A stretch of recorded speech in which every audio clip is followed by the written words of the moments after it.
guhdarên hêja qehwe û felsefe dest pê dike. Qehwa xwe bigirin û kerem kin sohbeta me.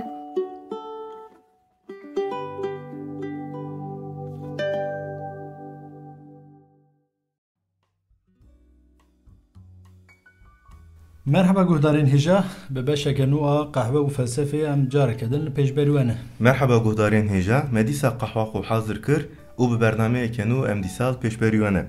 Merhaba Sezgin, çawayî çitkî? Merhaba, sağ bi Murat başım, çawayê çitkî, çê çitune? Başım, sağ bî, yani arast pir ne başım. Hinek bi rastî min te sakîn dî piçekî hatta min got em bernameyê îptal bikin nizanim. Na min bernameyê tu car bi tu şeklî em îptal nakin, tiştek wer di erê heta na me nekin. Yani çend roja em karin yani. Hayata jinûçeya tune herhalde. Yani rewşa qehwê li cîhanê her tişe xerabtir dibe. Hilberîna wî kêm dibe û her diçe buhatır dibe belê. Her diçe buhatır dibe. Buhatır dibe. Divê me re ji xwe nekidardiya van tişta Murat. Ya ji ber ku 65 bername ne tim qehwe ez çê dikim û buhabûna qehwê ez zanim mecbûr ji xwe re dikim ders Sezgin. Wek dostekî wek hevalekî ji te re pêşniyareke piştî ji ber derketî here marketekî li fiyetê qehwê binêre tu fehm bike ji xwe re çima dikim ders. Yani ev ne nan ne av ya qehweyê ya Murat nizanim. Rast e Sezgin. Êdî di bernameyê pêş de ez ê ji xwe re tenê qehwe çêkim em ê bibînin. Tamam. Em dest bernameyê bikin. Belê em dest pê bikin. De başî. Murat di bernameyê berê de me dest bi filozofên felsefeya İslamê kiribûn. Wek filozofê ewilî ya di felsefeya İslamê de meqala El-Kindi. Me kind behsa wî kiribû. Belê Sezgin di bername berê de me piranî qala jiyana wî û berhem û xebatên wî yên felsefî kiribû. Ji bo felsefeya wî wext nemabû. Qehwa me jî qediya bû. Loma me got em bêlim bernameyeke dinê. Baş car edibêm em karin dest bi felsefeya wî fikr û ramanên wî bikin. Di bernameyê berê de gava te qala wî dikir te navê hinek berhemên wî digot û li ser naverokên wan hinek agahî dabûn me. Ji nav wan berheman yek bala min kişandibû bi rastî berhema fîl aqil yani li ser aqil. Belê an jî Risaleya li ser aqil. Te gava qala naveroka wî kir te gotû El-Kindi li vir aqil dabeş dike û qala çar cûreyên aqil dike. Min got bû wana. Belê te gotû yani bernameya guhdar dikim Murat yani. Ez dixwazim ji vê mijarê em dest pê bikim berî ku ez derbasî pirsê xwe bibim li ser berhema fîl aqil tu dikarî hinek agahiyên bidîme. Li ser naveroka berhemê an yani hem naveroka berhemê hem jî giringiya wê çima ev berhem giring e.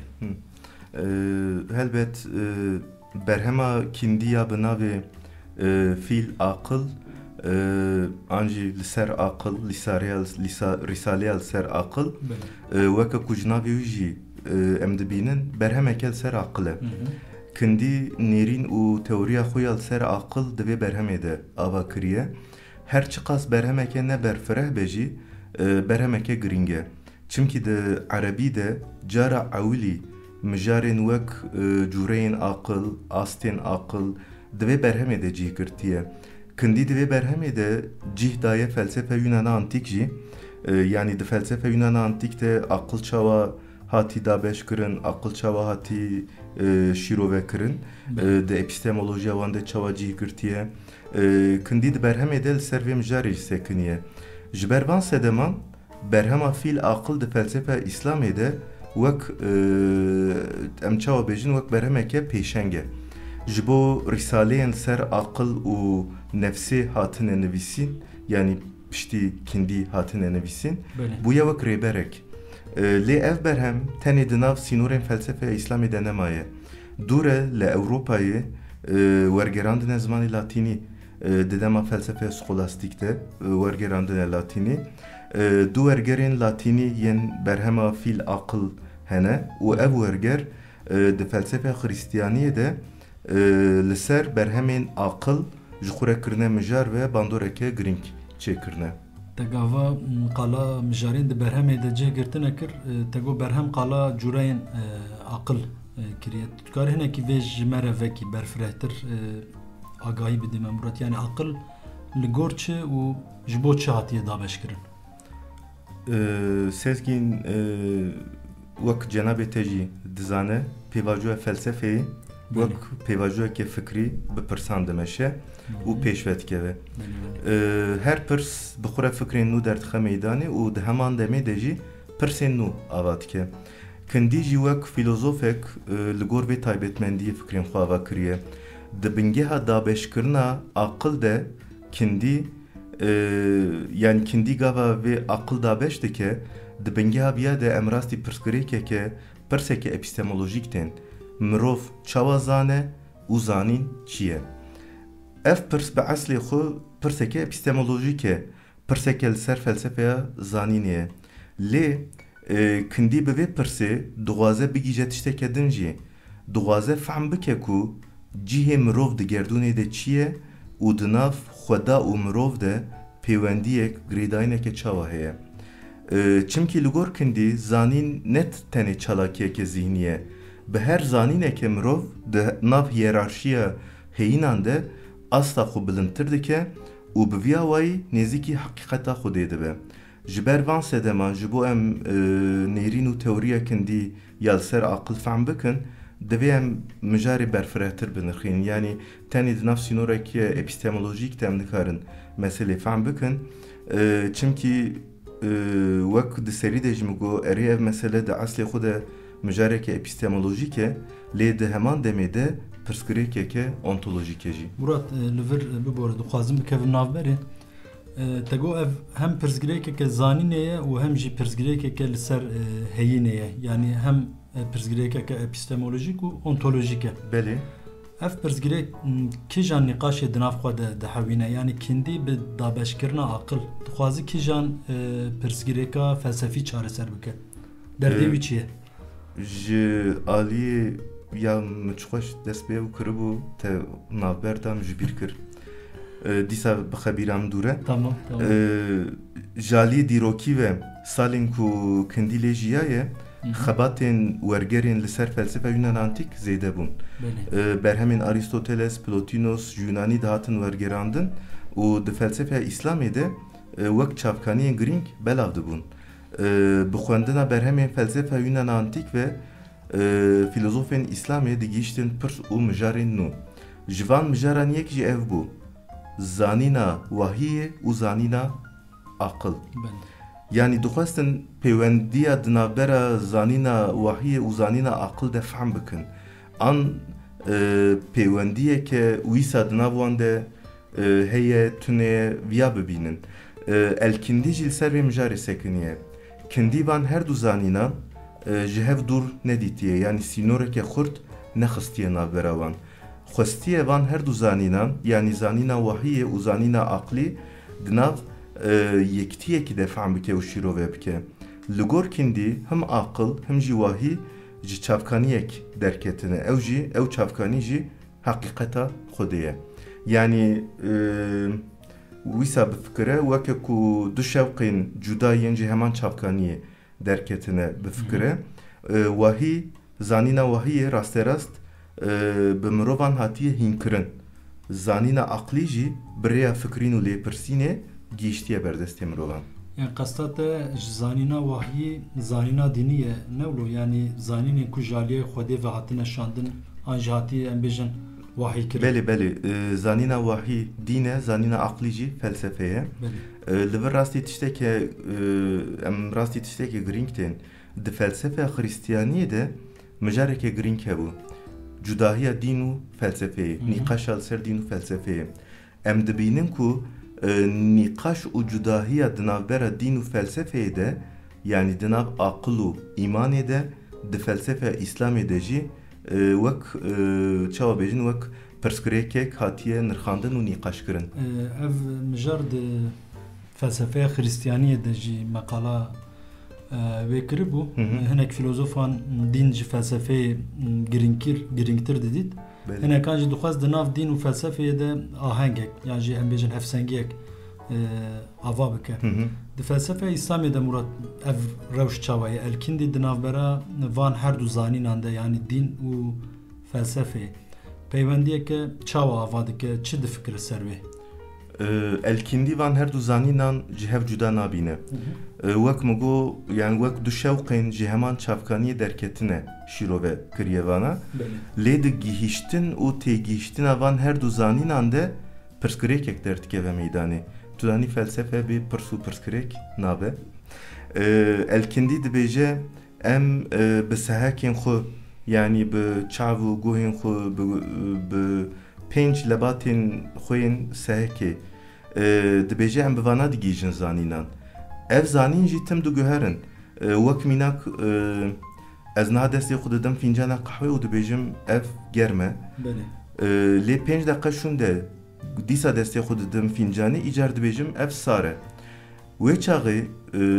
em ê li ser zanîna germahiya qehwê çawa bigîjin zanîneke sezgîn yani ev qehwe germ e an sar e yani bir tecrübeyê Murat herca be sezgîn li vir gere tu bêjî qehwe te bi her halî bi her şeklî xweş e ez dixwazim ji mesela qehwê derkeve Murat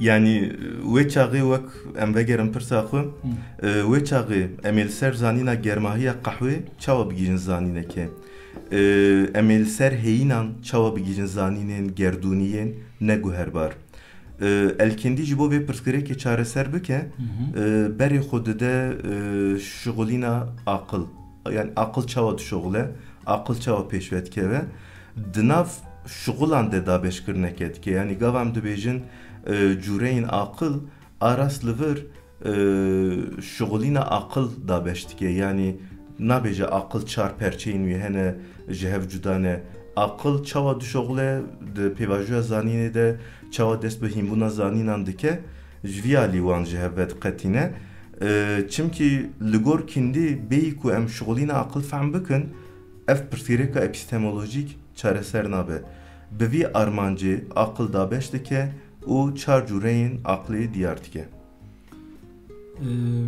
ev mijar wek pirsgirêkeke epistemolojîk berî kindî jî hebû ya cara ewî jalî kindî ve hatiye nirxandin Murat ya berî kindî jî hebû di felsefe Yunana antîk de wek pirsgirêkeke girîng jaliyê gelek filozofan fe hatibû nirxandin û şîrovekirin ji Sokrates bigire heya Platon Aristoteles gelek filozof li ser wî sekinî bûn û ji xwe ev pirsgirêk ji felsefe Yunana antîk gihîştiye kindî wek mînak Platon jî li ser vê meselê sekiniye û teoriya îdeyayan li ser vê pirsgirêkê ava kiriye ana Herakleitos bîne bîra xwe Herakleitos digot her tişt diguhere Platon jî vîya qebûl dike dibê rast e her tişt diguhere dibê gava her tişt diguhere zanînên wan jî diguherin di navê guherbariyê de dibêje em ê çawa bigîjin zanînên neguherbar wê nikare müdaxeleyê jiyana derve bike nikare guherîna jiyanê bide sekinandin loma îdeyan ava dike îdeya naguherin jolê ranabin yani pirsgirêka epistemolojîk berî kindî jî hebû û Platon Aristoteles wek mîraseke ji felsefe İslamê re hîştin yani ve çawa em karin bêjin kindî di epistemolojîde dibin bandora Platon de maye na em nikarin bêjin nikarî bêjî carekî din tiştek wer nebîsim kindî ji Platon bêtir di bandora Aristoteles de maye Aristoteles wek xwendekarê Platon ki di felsefe İslamê de wek Eflatun jî têzanîn teoriya îdeyayan a Platon ji gelek aliyan ve rexne kiriye û felsefeya xwe ya zanînê jî wîsa ava kiriye Aristoteles a rast ne tenê felsefeya zanînê yani li vir em nikarin epistemolojî ontolojiyê bi sînoreke xurt ji hev veqetînin çimkî zanîn dawiya dawî girêdayî heyînan e wek mînakek gava ez dibêjim ev qelem şîn e li vir taybetmendiyeke li ser heyînê nîşan didim yani li ser qelemê zanînek îfade dikim Aristoteles jî di vê çarçoveyê de yani bi rexneyên ser teoriya îdeyana Platon felsefeya xwe ya ontolojî û epistemolojî ava kiriye û ev felsefe بریا ورگران گیشتیه فلسفه اسلامی و گیشتیه کندی تبو قلم اترسيام تج قهوه ميناك كي بدت ديسا مساله بين سر قهوه باش هين دورا هي دور هي تبعسا ارسطوطالس كر دخوازم جي تكيليا دنافبرا كيندي و ارسطوطالس ام داوم بكن كيندي epistemolojiya xwe de dabeşkirina cûreyên aqil de nêrnên Aristoteles rast girtiye an ew guhertine çi lê zêdekirine an wî kîjan nêrînê çawa guhertine ji ber ku vê pirsê te pirsiye spas dikim pirseke baş bû ji bo hinkî bifikirim wext ew dikim kindî ya kendi jenerin Aristoteles ji berhemên Aristoteles gelek sûd wergirtiye de epistemoloji ontoloji dem dibînin ku ev mijarên ku Aristoteles li ser sekiniye di felsefe kendî de jî hene wek mînak pirsgirêkeke epistemolojik hevsengiya di navbera zanîna aqil û zanîna sehekî de zanîna sehekî zanînên yekjimarin girêdayî kesan û objeyan e Loma ev zanîn guherbar e yani ne mayîndeye gava kes diguhere gava obje diguhere ew jî diguhere lê zanîna aqlî gerdûnî ye zanîna mayînde ye û ne guherbar e îja pirsgirêk ev e em ê çawa di navbera van her du zanînan de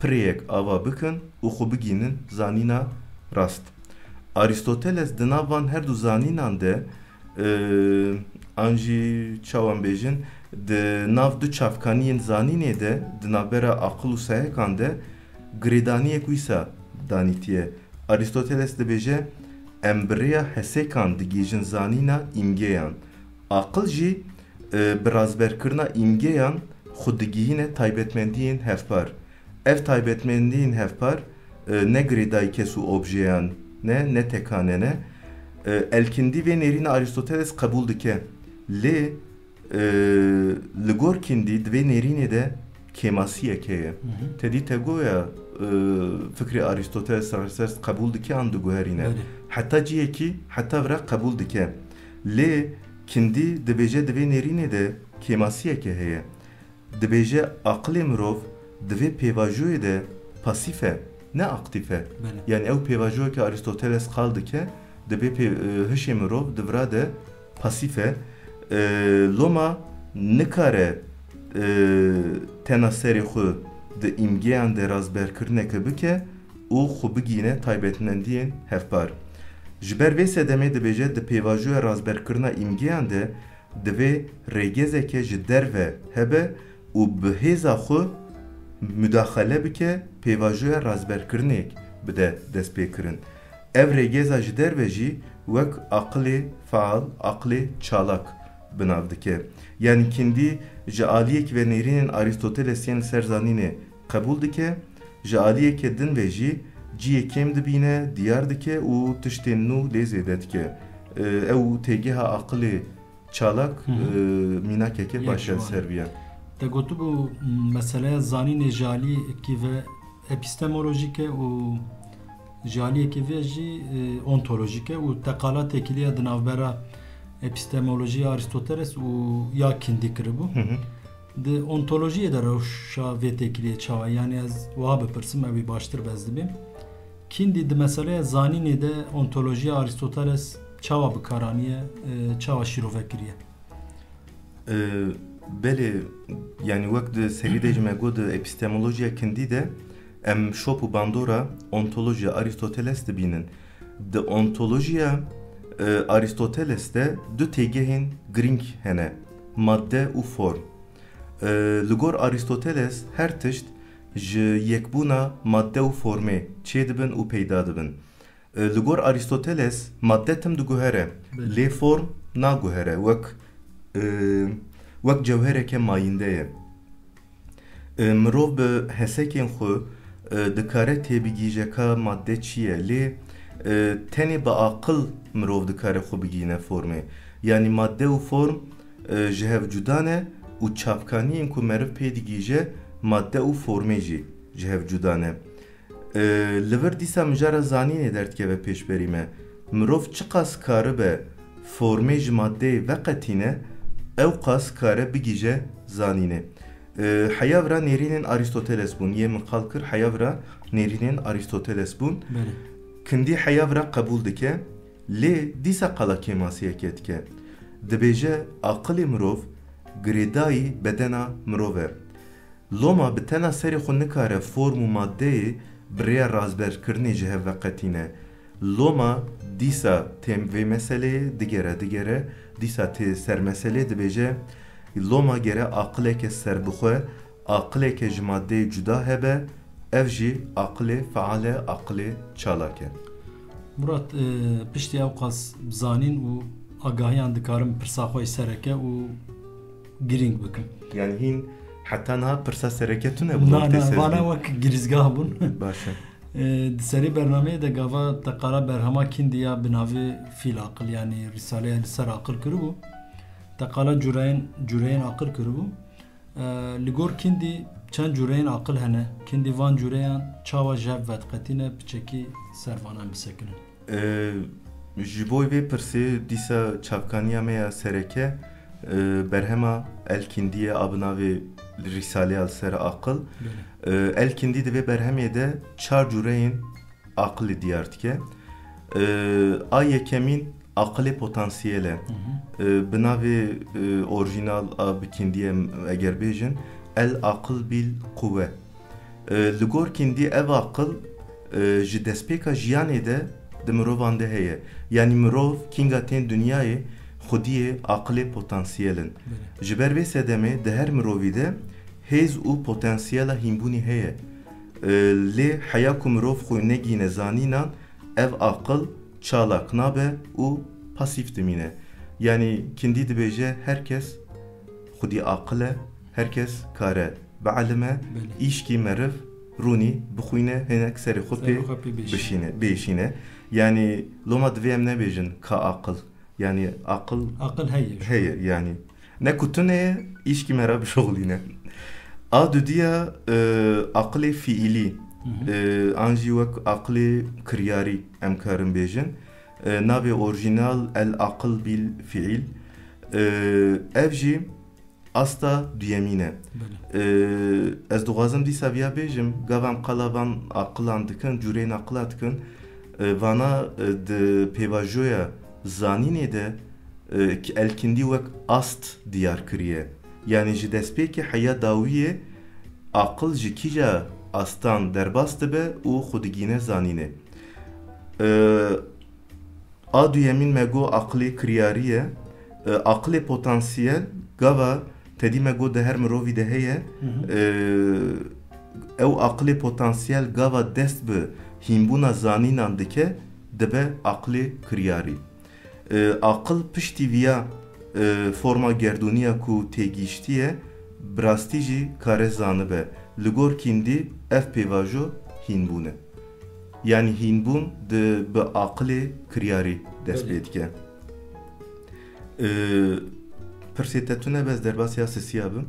Ji kerema xwe yani keremdar be. Eger betilî be biçekî navber. Na ez nabetilim sezgin yani başa ku qehwe li ber destêm heye qehwe enerjî dide me. A sisiya aqilê bi destketî wek kindî binav kirî el aqil el müstefat. Ev aqil piştî hînbûnê derdikeve pêşberî me. Yani aqilê fiîlî xwe digîne zanînan ev zanîn di hişê me de bicih dibin û ev wek aqilê bi destketî tê binav kirin. Aqil di vê pêvajoyê de di vê astê de tenê bi zanînê re mijûl nabe. Tiştên ku hîn bûye diparêze û ji vana encamên nû derdixe meydanê. Yani eger bala te kişan dibe di her astê de hinek ast bilindtir dibe. Diyekê de hîn zanîn li ortê tunene, di dudiya de zanîn derketine ortê, di a sisiya de îja van zanînan diparêze û ji vana encamên nû derdixe. Îja werin a çara a çara jî aqilê çalak e, el aqil el feal di pergala kindî de aqilê ku di asta herî bilind de cih digire ev aqil e. Aqilê feal tım çalake, tım aktife, qet nizane sekan çiye. Yani qet tebatina kevi. Wek gedê cîranan bifkire, gedê cîranan gava tên mala me re qet rûnanîn tim li piyane tim har dibin ya. Aqilê çalak jî were ye. Ew rêgeza ku aqilê mirovan dişoxilîne, aqilê potansiyel çalak dike, ev aqilê çalak e. û ev aqilê çalak sezgîn wek têgeheke giring kîndî li zanîna li epistemoloji Aristoteles wek kemasiyeke dîtiye û vê têgehê lê zêde kiriye. Murat malata va spasiyet etkim. Avatir sağ bê. Em ji bo vanagahiyan hem ji bo vê qehweyê gotte cara davî. Noşîcan be sezgîn yani noşîcan be çi bêjim. Telser epistemolojiya kindî agahiyên gelek başdan me. û carna jî em vegeriyan felsefeya Yunana antik me behsa Platon û Aristoteles kir. Me epistemoloji û ontolojiya Aristoteles jî anî bîra xwe wek mijarek. Qehwe me jî ji xwe qediya bû. Qehwe davî. Em bernameya xwe jî ez dibêm em biqedînin. Wek gotineke davî tiştekî tu dixwazî bêjî? Yani bi kurtasî li ser van tiştê me qal kir dixwazim tiştek bêjim. Ev çar cûreyên aqlê an çar astên aqil pergaleke giring derdixe pêşberî me. Kindî dixwaze bi vê pergalê nîşanî me bide ku mirov çawa xwe digihîne zanînan û ev zanîn çawa rê li ber zanînên nû ve dikin. Yani li vir qala çar perçeyên cuda û ji hev bi temamî ve qetiyanê nake. Qala astên zanînê û hînbûnê dike. Û di kîja astê de aqil çawa dişoxile viyan nîşanî me dide. Loma ev cûreyên aqil dabeşkirineke giring e bi min de epistemolojiyê de. Baş Murat. Malata ava. Avatir sezgîn. Bernameyem dikarim biqedîne. Beriyem biqedîne stişeke din jî bêjim. Netirse li ser qehwê nabêjim. Ji ber ku em bi şev qey dikin bala tekşan ji derve deng nay. Dengê geda, dengê kamyona wana em bi şev karin qey bikin. Yani erî ji xwe carna ber malata jî pazar ne? Belê. Ew jî xabin. Naxwazim ser vê meselê xeber bidim. Tamam Murat. Em ê hewl bidin bi şev em qeydê xwe bikin. Em xatir ji godarê bixwazin. Belê em xatir bixwazin. Godarên hêja heta bernameyeke din bimînin di nav xêr û xweşiyê de. Guhdarên hêja heya bernameyeke din bimînin di xweşiyê de bê qehwe û felsefe nemînin. Bi xatirê we? Bi xatirê we.